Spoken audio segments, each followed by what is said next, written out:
Muslim Muhammad sallallahu alayhi wa alihi wa sallam.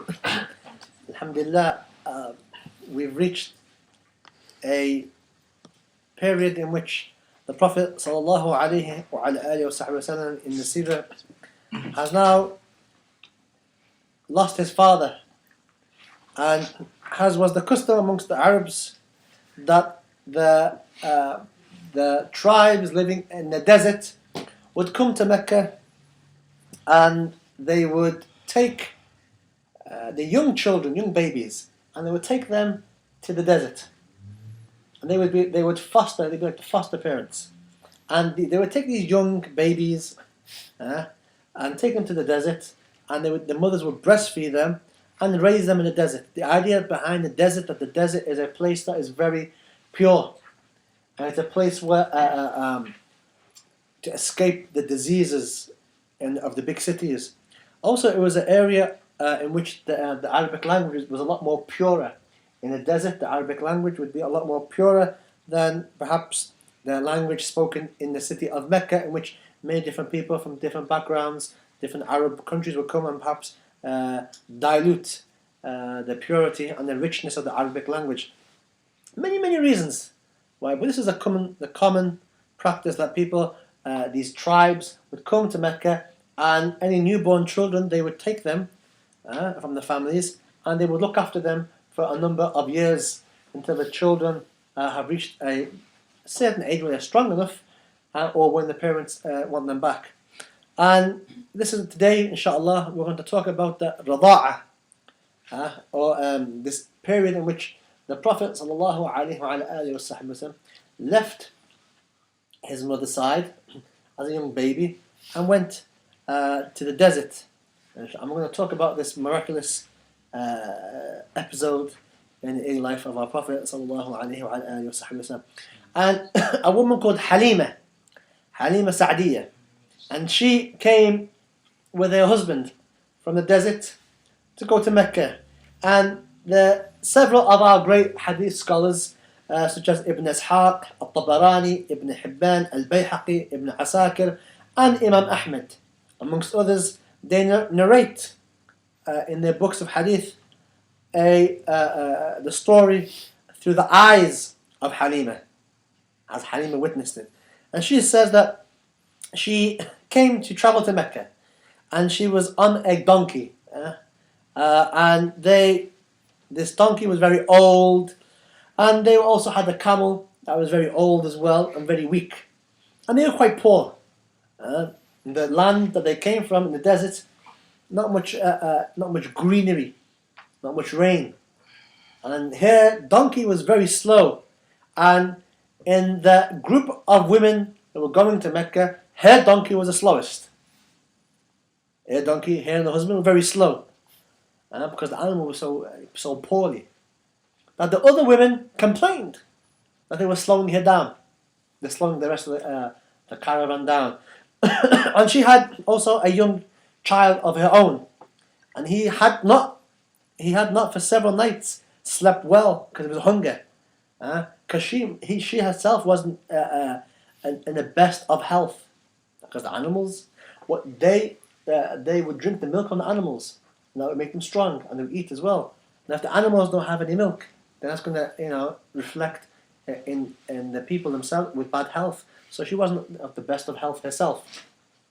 Hence, her little baby boy, for several nights, had not had anything to eat properly and was crying. And she says that her own child, kept her up. Her and the husband, that they never slept properly for several nights.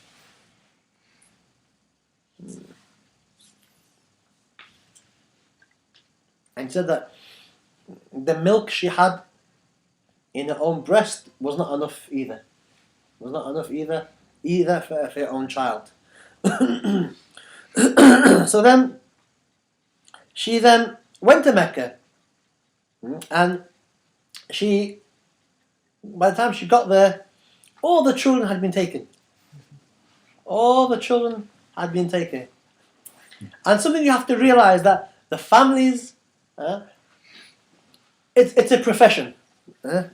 You would go and you take a child, And that child in Sharia, it's called a special chapter in fiqh called Bab al-Rada'ah, where a woman, when she breastfeeds a child that's not hers, that child becomes the son of that mother. When a woman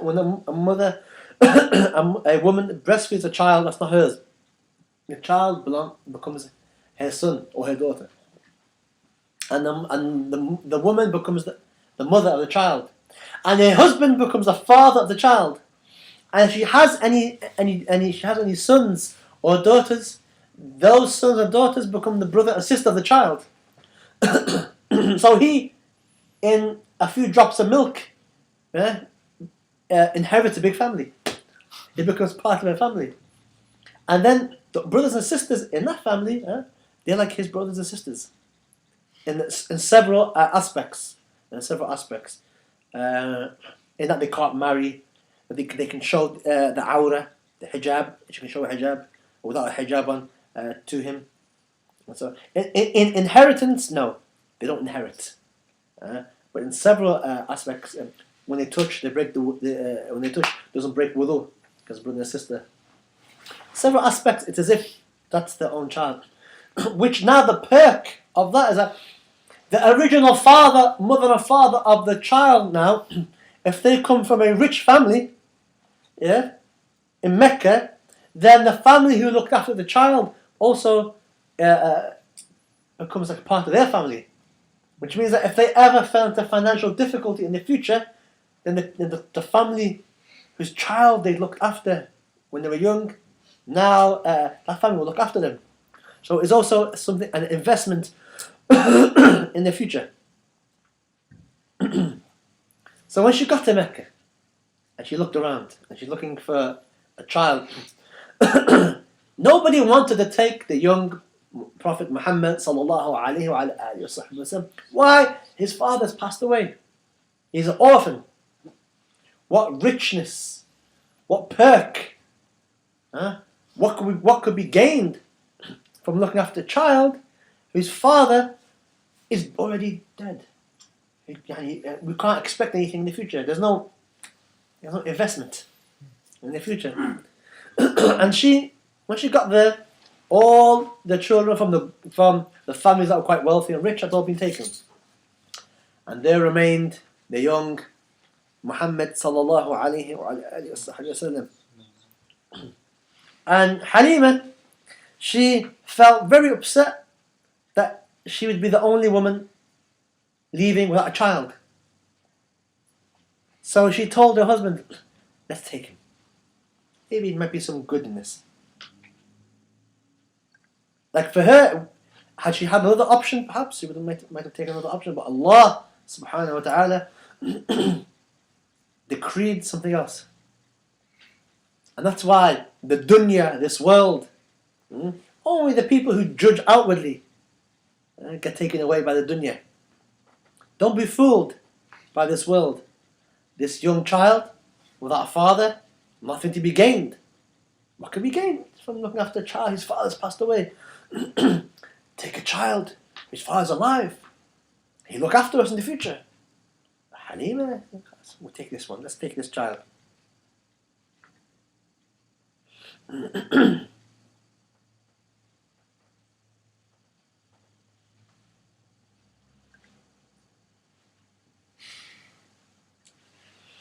So she goes to Amina's house, and Amina tells her, Amina says to her that I had a dream over 3 nights in which I heard a voice say, "Give your child to the family of Sa'ad bin Bakr, and then from Al Thuwaib." So she said that. Amina said that to Halima, and Halima said, my husband and I are from those tribes. So then she told her what she saw in the birth. SubhanAllah, so these things were already written. It was written for her to get there. It was written for her to find no other child.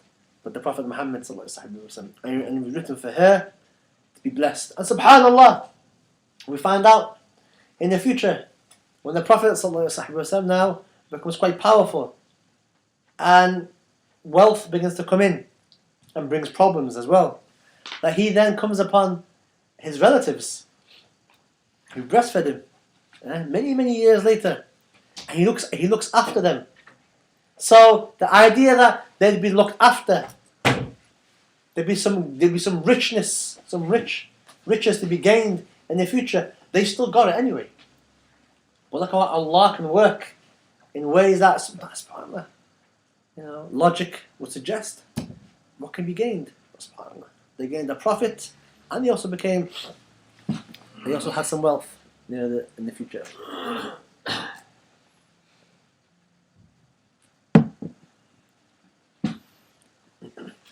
So Halima begins to tell her the things we talked about last week's or the week before last, and the amazing things that happened. And then Halima then, Amina tells her of the amazing things that happened with the birth. Halima then, when she brings the young Prophet sallallahu alaihi wasallam in her lap,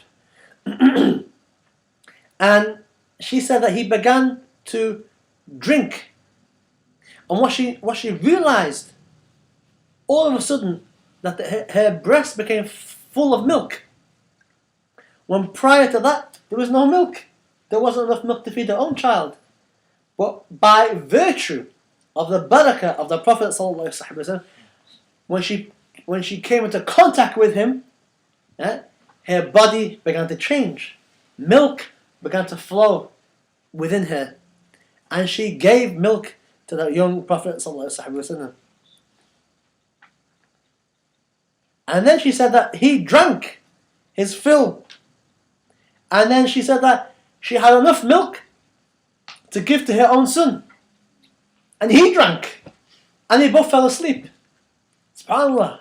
He hadn't slept for many days, the child now. Now he slept. All in the space of a very short period of time.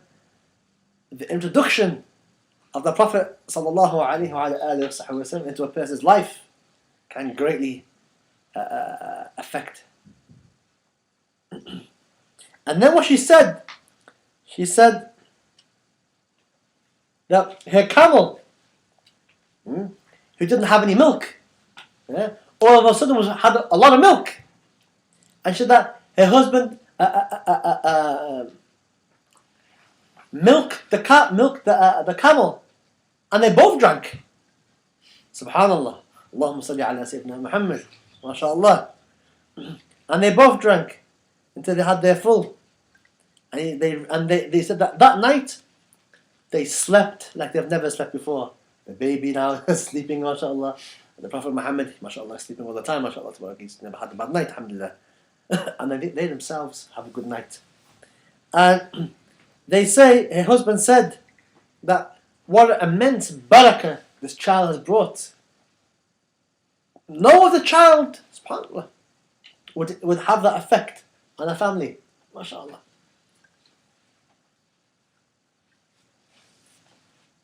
And they realized that this child was unlike any other child. In a hadith narrated by Ibn Ishaq, that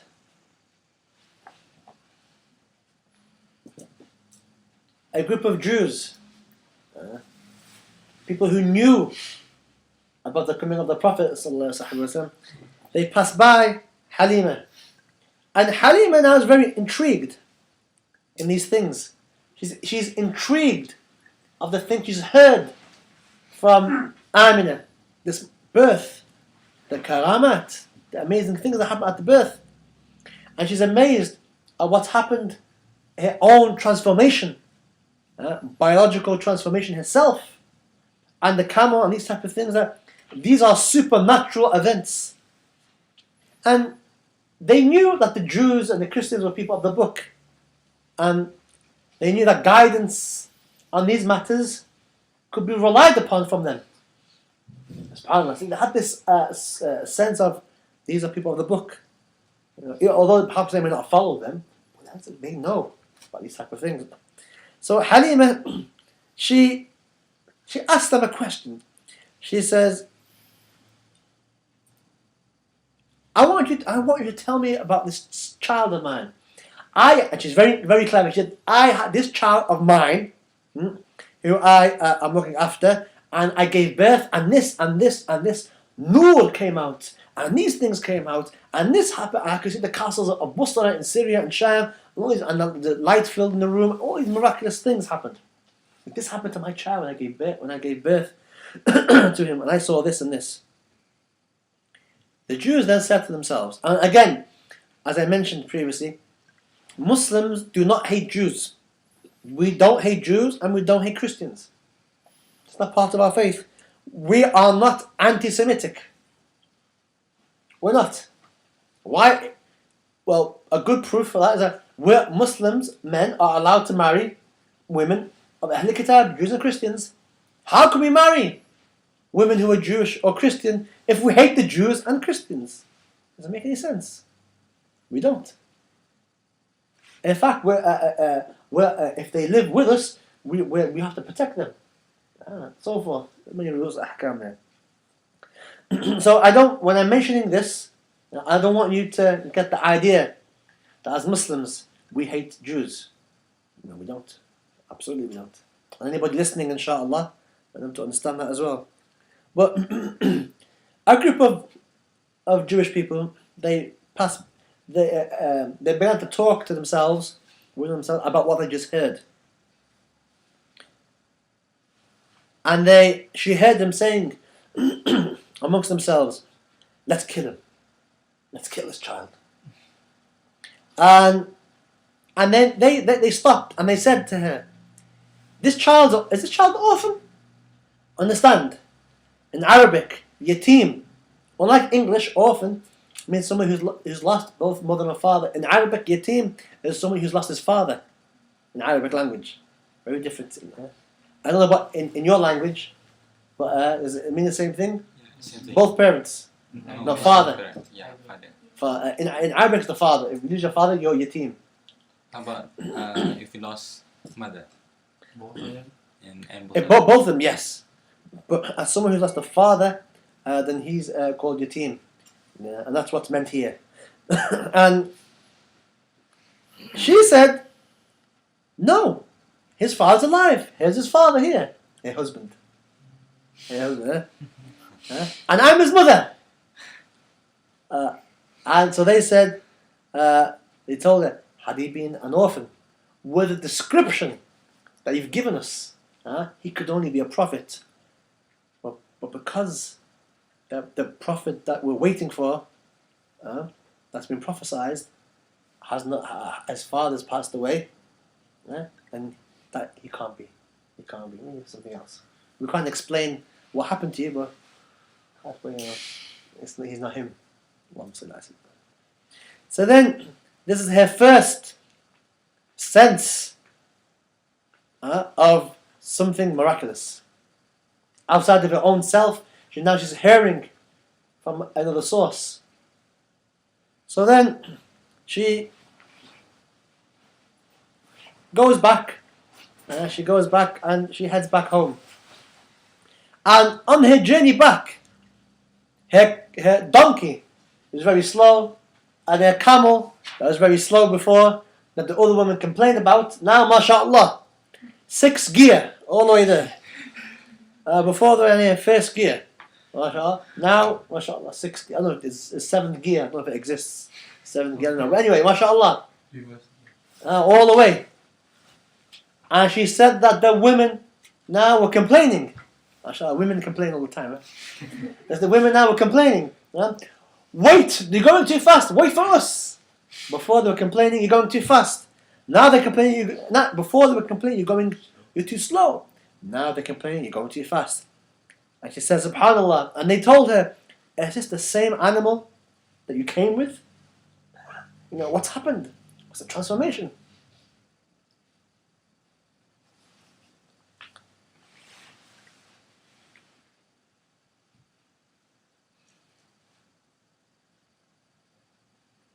in a hadith narrated by Az-Zuhri that Halima, she passed by a market, and this is an annual market every year. At a market, and it's Sanawi. It's an annual market. It's in the market of Uqad.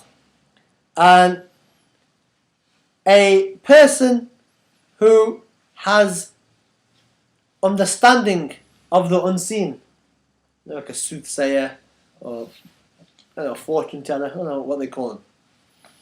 In Arabic it's called kahin. Kahin. And when he saw this man is kahin, this person who has is like a fortune teller. So when he saw the young Prophet, he shouted out in a marketplace, "Iqtuluhu, iqtuluhu, kill him, kill him, kill this child, for verily he will have a kingdom." And Halima, mashallah, very quick, she moved out the way, and before it was known what happened, she disappeared. Now this is a second alarm bell. First alarm bell, a group of people of Ahl Kitab, of the Jewish faith. Now this person, this kahin, or soothsayer, or person who has ilm of the unseen, or part of the ilm of the unseen, due to interaction with jinn, these type of things. Then she returns back to her own land, and she says that there was no land more barren, more drier than where she came from. MashaAllah. Very dry. No rain, nothing. The animals, MashaAllah. A bag of bones, as they say. A bag of bones.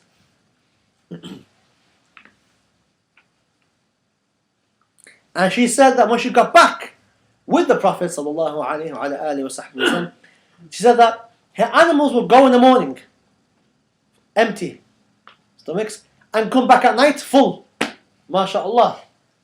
And she said that they used to milk the animals, have a lot of milk, because they're eating.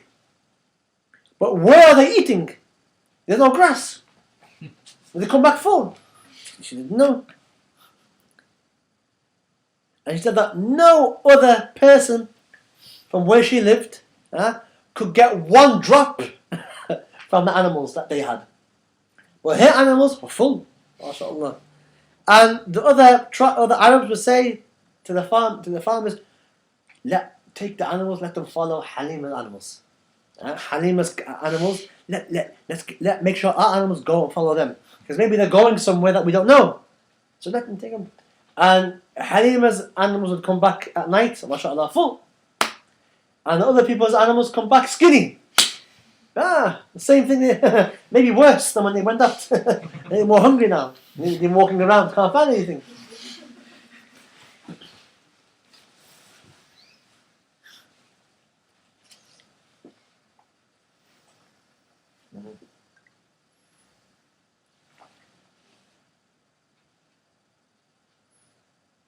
And Abu Nu'aym, famous muhaddith of the early Muslims, he narrates that Halima's, the animals that she had, most of the time they'd always have their heads down, eating. Those animals looking around, looking for food. Halima's animals would always be eating. But the area they were eating was nothing there. There was no green. But they were eating. And they said that grass was fat. When they would lift their heads up, grass would be in their mouths. But there's no grass there. So they even found grass in the roth, the dung, the feces of the animals to be grass. From what they're eating. But there's nothing in the ground. And most of the animals, most of the time, would be eating. Their heads would be down, or the animals would be looking around. Nothing to do.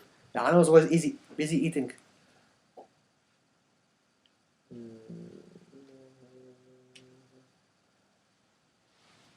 Okay. And she says that the barakah in her locality and in her family increased and increased. They said that in the houses where she lived, musk could be smelt from the houses. SubhanAllah. So the introduction of the Prophet sallallahu into people's lives can have this effect. And our teachers have told us, the ulama have told us that a person who lives his life as if he's with the Prophet, he gets up and thinks about the Prophet and lives his life following the sunnah of the Prophet, having love of the Prophet, he won't get sad. Why? Because he's in love. You know when somebody in love, always happy. Everybody can be sad, but if that person who's in love, he's like a crazy man. He's in love. The whole world could be falling apart, but he's in love. MashaAllah, he's okay. That's why sometimes there was a famous scholar, Ibn Sirin, and he was a physician, a doctor. Any doctors here? No. You're a doctor? Yeah. Oh, she said no. You're not a doctor? No. Not yet. Future doctor. You're studying medicine? Yeah. Oh, okay. Future doctor, it takes so long. 5-6 years. He was a physician and he was a scholar, Ibn Sirin. And there was people who had sicknesses would go to him. SubhanAllah, back then, the doctors were ulama. So they study medicine in their spare time. MashaAllah. Now it's a full course. In the back in the day, medicine was something in their spare time, and they'd master it. Ibn Sirin, he was approached by a mother and father, and they had a daughter, and this daughter now had become like anorexic, not eating, not drinking. I thought it was a man. This man came. Sorry, it was a woman. She was anorexic, subhanAllah. And the parents were very worried. What happened to her? Why is she not eating? So he took her pulse, and obviously because he's a doctor, and he's allowed now to touch her. One of the few times where a male can touch a female, it's okay, not Sharia. There's a need, and here's a need. So he's feeling her pulse, and he's just talking to her, and he says, where are you from? And she says, oh, I'm from such and such a tribe, such and such a place. He goes, oh, SubhanAllah. I know a family there. He knew a family there, and his pulse starts getting, and he mentions a tribe. I know such and such a tribe there, and his pulse starts beating a lot more faster.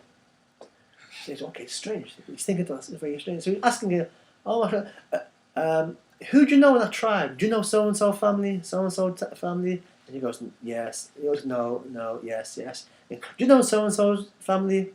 And it says, yeah, I know so and so's family. And then the pulse starting heavier. Oh.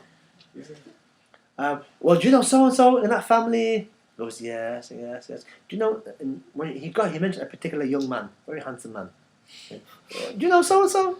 And she goes, yes. Yeah. Oh.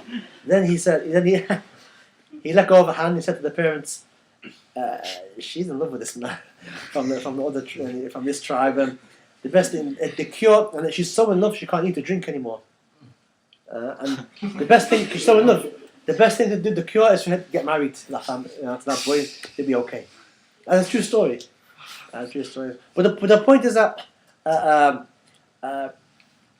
when you reach that level of mahabbah for the Prophet, the hadith in Bukhari, in which the Prophet sallallahu alaihi wasallam is with Sayyidina Umar. Hadith in Bukhari. When the Prophet is with Sayyidina Umar, and Sayyidina Umar is holding the Prophet's hand. MashaAllah. Imagine you're holding the Prophet's hand. That's a sign that you're close. That's a sign that you're in the inner circle. You are, MashaAllah, when the Prophet holds your hand, amongst the Arabs, they don't only hold the hand of someone very close to them, a very dear friend. And Umar ibn Khattab now is very happy. The Prophet says, hold my hand. And Sayyidina Umar says to the Prophet, Ya Rasulullah, I love you more than my family and my wealth and everything, my wealth, except for myself. MashaAllah, that's a big thing, yeah? And he's not lying. He's saying, I love you more than my wife, my children and my wealth. which is more that can be said for people nowadays. Nowadays, we love, we love our children more than we love the Prophet. We love our parents more than we love the Prophet. We love our mobile phones more than we love the Prophet. If you want to look, get down to it, we do. Why? Because there's certain things that we shouldn't be doing on our phones that the Prophet told us, don't do this, don't do that. But we do those things. So clearly, if we're pretending to love, then that's where the results. So the Prophet then says to Sayyidina Umar ibn Khattab, لا يا عمر حتى أكون أحب إليك من نفسك. And no, Umar, that's not enough. It's not enough for you. It's not enough for you to love me more than your wife, MashaAllah, and your children, and your wealth. It's not enough. Until when? Okay, what's enough? Until I am more beloved to you than your own self. Said no, Umar ibn Khattab, he's not going to pretend. He tells the truth. I love you. I love myself more. More. He's being honest. Maybe thinking that that's a high level, and it's a high level. Don't get me wrong. That's a very high level. If we were like that, MashaAllah, a lot of problems would disappear. But the Prophet, that's not enough. You want complete iman until I am more beloved to you than your own self. Until what I say is more beloved to you. Until what I've told you to do is more beloved to you than what you think, or your ideas, or how you feel. And then Umar then told him, yes, now, okay, I have that. Umar ibn Khattab is not a liar. That transformation that happened there and then, he wasn't pretending. There and then he had a muhasabah of his nafs, and he then checked himself and made the change internally. It's very, very hard to do, yes? You think about that. What must have been got his iman to be able to do that? And he knows he's not going to lie. What he's going to lie to the Prophet? The Prophet will know. Sallallahu Alaihi Wasallam. He'll know. No. Okay, now you're more beloved to me than myself and my family and everything else. And the hadith al-Bukhari. Right? And then the Prophet, Allahumma salli ala Sayyidina Muhammad, the Prophet said, Al-an, ya Umar. Now, Umar, now. Al-an, now. Some of the ulama say that now here means like, now? Only now have you reached that level? Al-an? Meaning that you've been with me. You've traveled with me. Only now, after all these years, you've reached that level. You should have had this level before. You've drunk from the cup, as they say.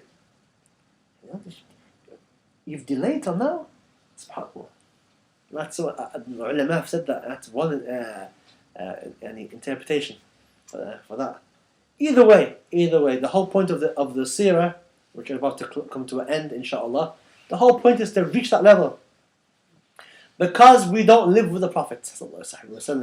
We're not with him. We can't see him physically.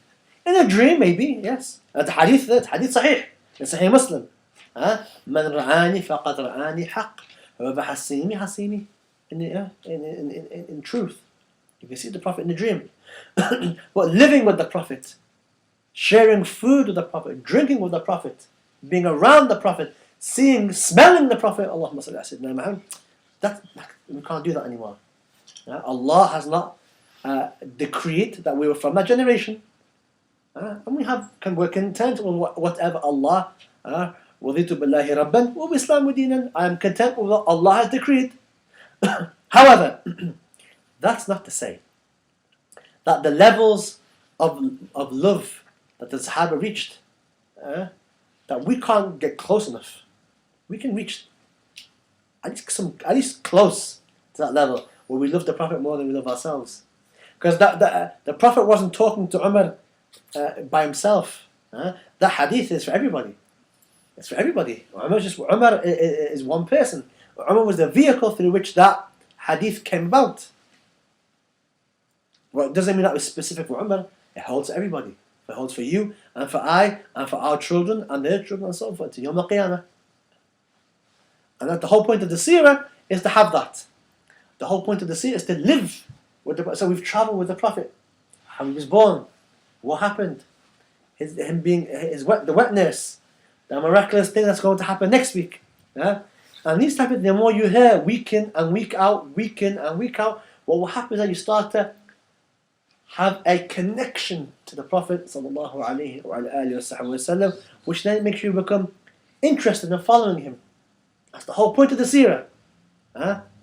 We're not there to live through this, but we can read about it and we can imagine what it must have been like to be there, what it must have been like to see the things that happened, what it must have been like for Halima and her husband to have this blessed child, in their household, and the miraculous thing that's going to happen next week, inshallah ta'ala. We want to live, and that's why this class, the way I'm delivering it to you is similar to the way that my teacher Habib Umar delivered it, because Habib Umar, my sheikh, who was teaching this class over several years, I was somebody who would translate for the people, and I used to follow quite carefully how the books he used to use, and the way he would teach, and practically all the information I'm giving you is from his classes that I took from him. So that's why the class maybe will seem of a higher quality, inshallah ta'ala. I hope so, a higher quality than other Seerah classes, because what you're getting is not a typical Seerah class. You're not getting facts. You're getting, inshallah, hopefully, you're getting a taste. That can only be given to you from somebody who's took it from somebody who has the same taste. So it's a dhawq. And that's why you compare this to another Seerah class. You won't get the same feeling. You won't. Inshallah. I hope so anyway. Khair. طيب إن شاء الله. We'll end the Fatiha.